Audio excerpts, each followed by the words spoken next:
안녕하세요, 봉수뉴스입니다. 요즘 길거리에서 이런 차를 제법 보셨을 텐데요.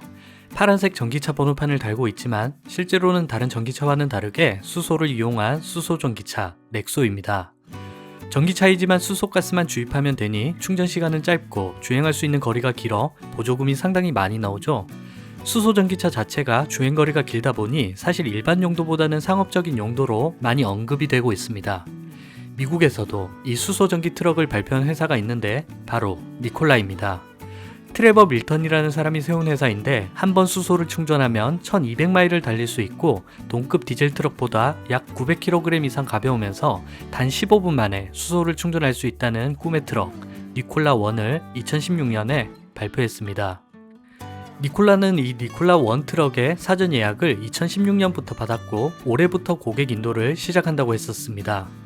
그런데 유독 니콜라의 트럭은 길에서 테스트카도 보이지 않고 니콜라의 생산부지 역시 7월 23일 착공식을 진행했지만 오늘날까지도 여전히 빈 공터인 모습이라 많은 사람들이 의문을 갖기 시작했습니다. 그러던 중 미국의 공매도 투자사인 힌덴버그 리서치에서 니콜라의 실체에 대해 폭로를 시작하게 되는데요. 니콜라는 사실 2016년 5월 CNG로 구동되는 트럭에 예약을 받기 시작했다. 그런데 갑자기 2016년 8월 수소가스 기반의 모터 구동 트럭을 개발할 것이라고 발표했다. 그런데 이게 전기차와 수소 전기차처럼 어느 정도 공통점이 있는 기술이 아니고 내연기관에서 전기차로 단숨에 뛰어넘는 기술인데 제대로 기술 개발이 된 것인가에 대한 의문이 생김. 2016년 말 발표한 니콜라1 트럭의 주행 영상을 촬영한 곳을 가보니 차량 엔진이 없더라도 자연스럽게 내려갈 수 있는 내리막길이었다. 실제로 힌덴버그 리서치 팀이 타고 간 혼다 CR-V 차량으로 해당 도로에서 중립을 놓아보니 최대 90km 속도로 3.4km가량을 주행할 수 있었다고 한다. 니콜라는 단순히 차량만을 판매하는 것이 아니라 자체적으로 수소를 생산하면서 이 수소를 직접 충전소를 세워 저렴한 값에 판매도 하고 차량뿐만 아니라 각 가정에서도 저렴한 수소를 이용해 전기를 쓸 수 있다는 전체적인 큰 그림을 강조했는데 실제로 알아보니 수소를 생산하고 있지도 않으며 기업의 임원진에 대해 살펴봤더니 수소 생산 총책임자는 하와이에서 시멘트 도로를 설치하던 동생이고 수소 충전소 건설 총책임자는 미국의 아이다호 근처에 있는 한 골프클럽 총괄 매니저였던 이력이 있는 등 전기차나 수소차 관련 경력이 없는 사람들이 있다는 것이 기업의 미래가 걱정된다 라는 것이 주요 내용이고 위 내용을 포함해 53가지의 의혹을 제기하면서 니콜라 CEO에게 해답을 요구했습니다. 그 뒤로 여러분들도 잘 아시다시피 트레버 밀턴은 힌덴버그 리서치가 의혹을 제기한 지 약 10일 만에 전격 사임했으며 미국의 증권투자시장 전체를 감독하는 증권거래위원회와 법무부가 니콜라의 사기 여부를 수사하고 있죠. 최근에 니콜라가 자체 설계했다고 발표했던 니콜라1이 실제로는 크로아티아의 유명 전기차 회사 리막의 디자이너인 아드리아노 무드리가 설계한 것을 트레버 밀턴이 구매했다는 의혹까지 퍼져 니콜라의 미래는 절망적인 상황입니다.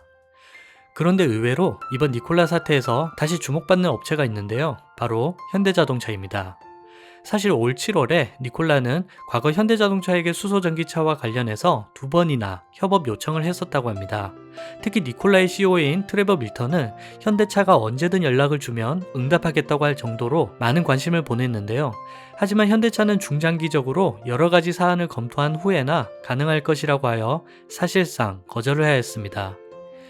니콜라는 그 대안으로 GM과 협력을 진행 중인데요. GM은 사실 현금은 한 푼도 손해를 보지 않은 상태입니다. 기술을 지원해주고 추후 수소 연료전지와 리튬이온 배터리를 공급해주는 대가로 니콜라의 주식 11%를 받기로 했기 때문이죠. 게다가 실제로 니콜라가 수소전기 트럭 양산에 성공하면 GM은 판매처도 확보하고 기술 역시 확보하게 되니 손해보는 장사는 아닙니다. 하지만 이번 니콜라 사기 의혹으로 GM의 주가는 주당 $30 밑으로 떨어진 상황이긴 합니다. 테스트카도 보이지 않는 니콜라와는 달리 현대자동차는 실제로 현대 넥소를 통해 양산 수소차를 판매하고 있으며 실제 상용으로 생산 중인 내연기관 트럭인 엑시언트에 수소 시스템을 탑재하여 세계 최초로 수소 트럭을 양산하고 있습니다. 니콜라와는 다르게 실제로 올 7월 스위스에 10대를 납품했고 유럽의 다른 국가에도 판매를 할 예정이라고 하네요. 비록 니콜라의 발표와는 다르게 최대 주행거리가 약 400km 선에 불과하지만 전기차에 비하면 충전 속도가 빠르고 니콜라의 큰 그림처럼 수소 차량만 판매하는 것이 아니라 수소 인프라까지 함께 구축한다고 하니 오히려 이런 면에서는 니콜라보다 더욱 현실이 될 가능성이 높습니다. 실제로 현대자동차는 최근 스위스에서 수소 저장 기술을 개발하는 GRG라는 업체에 현대 넥소에 들어가는 수소 연료 전지 시스템을 수출했는데요. 이 업체는 낮은 압력에도 기존 높은 압력의 수소 탱크보다 더 많은 수소를 저장할 수 있는 기술을 개발하고 있습니다. 현대차와도 수소 저장 기술에 대해 협력을 하고 있다고 하니 앞으로 나올 수소차의 주행거리가 훨씬 길어질 수도 있겠네요. 예상외의 일로 전 세계에서 주목받고 있는 현대자동차. 현대차의 입장에선 광고비를 아무리 쏟아부어도 이보다 효과적인 광고는 없을 것 같네요. 현대자동차의 니콜라와의 협력 거부, 과연 신의 한 수가 될 수 있을까요? 우리가 알지 못한 뉴스의 뒷이야기를 쉽고 재밌게 풀어드립니다. 조금 느리지만 알차고 깊이 있는 뉴스 정보 채널 봉수뉴스였습니다.